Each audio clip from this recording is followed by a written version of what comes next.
I, Douglas Ducote, an American patriot by the grace of God, do solemnly swear to support and defend the Constitution of the United States of America from enemies foreign and especially domestic.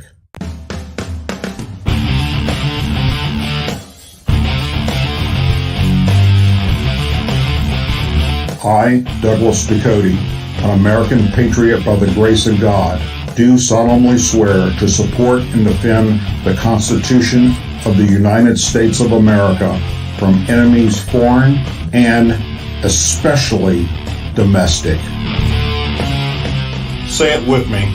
I pledge allegiance to the flag of the United States of America and to the republic for which it stands, one nation, under God, indivisible, with liberty and justice for all. Good evening, Patriots. Got some disturbing news once again out of Russia. This isn't anything new because it's been said by damn near everyone in Russia's parliament, other political figures, and even Putin himself has come out and said this. But it continues, and it's ratcheting up.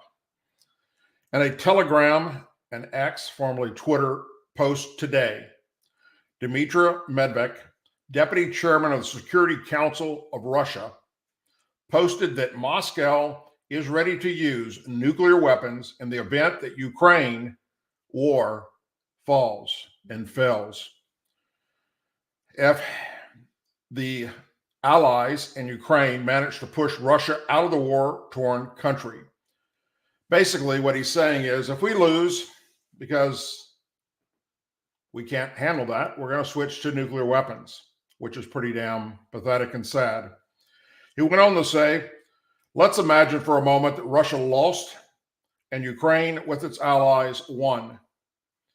What for our enemies, the neo-Nazis with their Western sponsors, would be such a victory, he asked. He also goes on to talk about the collapse of Russia, in which he describes a return to the borders of 1991, when the USSR collapsed following the Cold War. He said that Western victory would constitute a complete collapse of Russia with tens of millions of victims.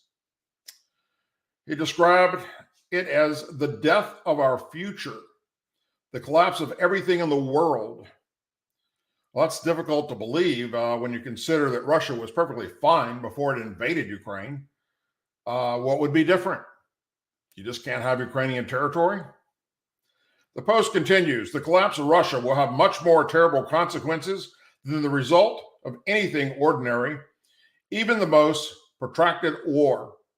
For attempts to return to Russia to the borders of 1991 will lead to only one thing, to the global war with the Western countries using all strategic arsenal of our state, nuclear weapons. He goes on to make clear nuclear threats will also be, and nuclear weapons will be used against U.S. and European capital cities. He said, we will launch nuclear weapons against Berlin, London, Washington, D.C., against all of other beautiful historical places that have long included in the flight targets of our nuclear triad, he said. Concluding in his message, he wrote, we will have the guts for this time at the disappearance of thousand-year-old country. Our great motherland is at stake, and the sacrifices made by the Russian people over the centuries will be in vain. The answer is obvious. Russia will attack with nuclear weapons.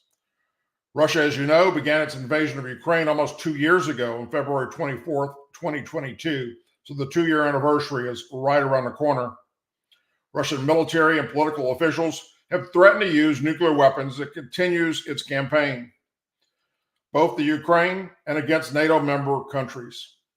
Russia has the largest nuclear arsenal in the world, possessing 5,889 nuclear warheads in comparison to the U.S. having 5,244. Not that that matters because one is enough. The U.S. and Russia possess 89% of the world's total inventory of nuclear weapons. So I just wanted to share that with you all if you haven't heard it yet. It's more disturbing information. I hope it's just Russian propaganda to spread fear against the American population.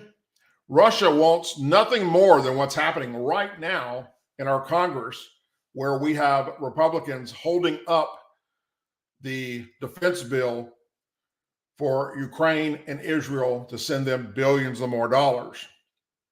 It's being held up by something very simple.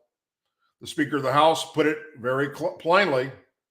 Listen, if you want money for Ukraine, then you need to send the same amount of money to secure our border.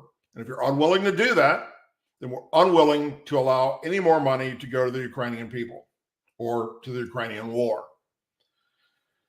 So a lot of people ask, why does any of this matter? Who gives a shit about Ukraine? I know there's a lot turning right now on social media. A lot of people, saying a bunch of negative stuff about Ukraine, let them fall, the hell with that, pull out of there, all that kind of good shit. All right. That's all fine and dandy. And I get it. I understand the frustration of the billions of dollars that are going to this. But here's the other side of that coin. Russia wants world dominance. And they've already said, Putin has already made it very, very clear. Ukraine is his first step. He's not stopping there.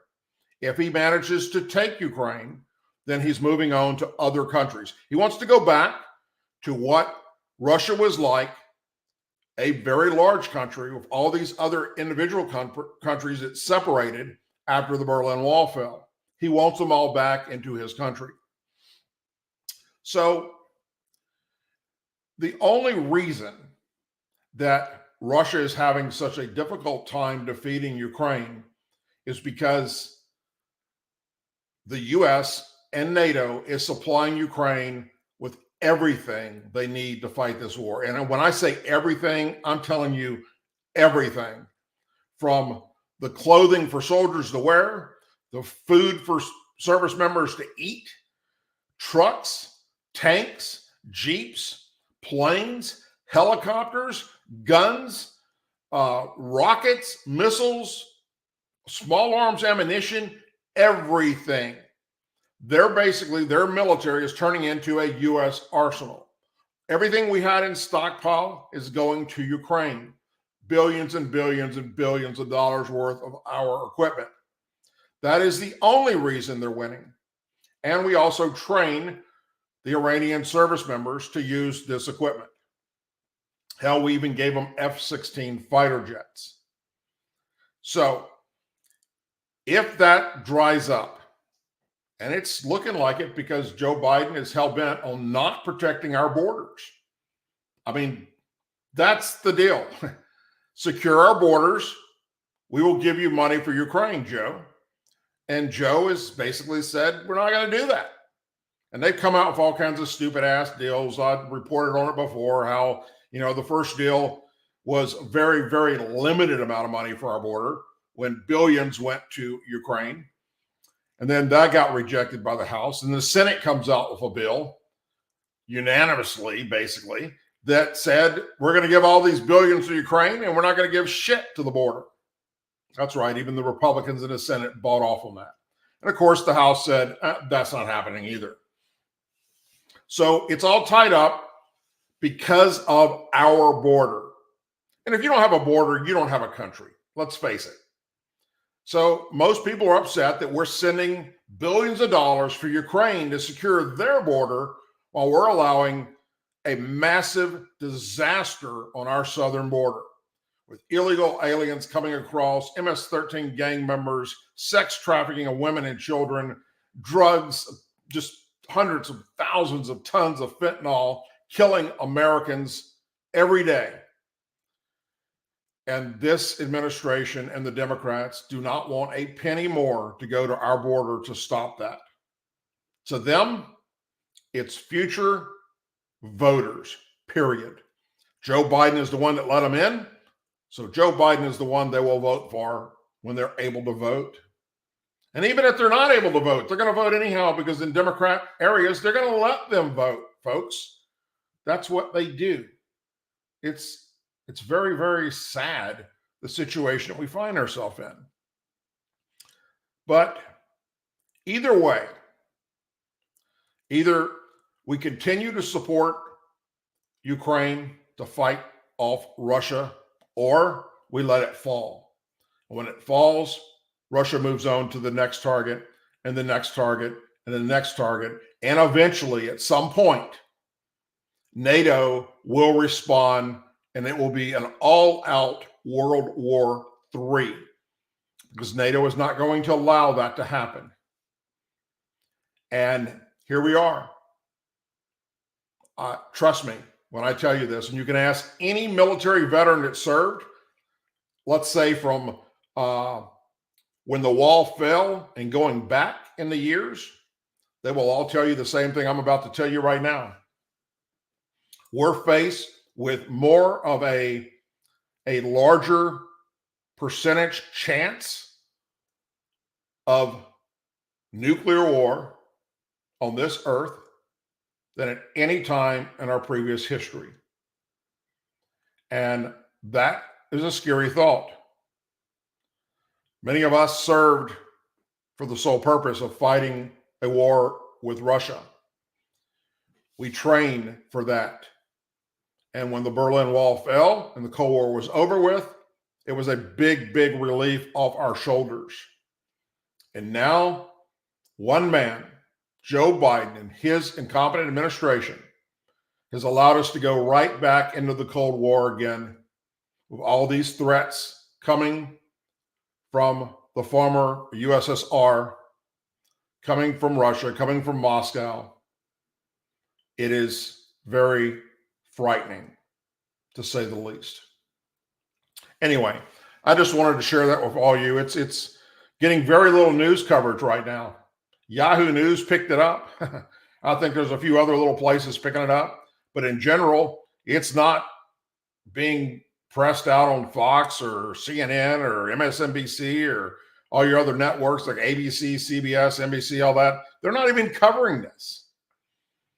And makes you wonder why. Why aren't we putting pressure on this administration to do one thing or the other? Either we stop supporting Ukraine, or we do support Ukraine and we also fix our southern border. Without the southern border, there is no more Ukraine support. Without our support of Ukraine, Ukraine falls, and then Russia continues to march across all the area, taking back more and more land and killing more and more innocent women and children and those countries' military, until eventually we end up in a situation where he attacks a NATO country, or a NATO country tries to stop it, and all hell breaks loose. Join me Tuesdays and Thursdays right here, live for the Douglas Ducote Show at 8 p.m. Central. Till then, hope you had a wonderful weekend. Have a blessed evening, and I'll see you back right here on Tuesday night. God bless everyone.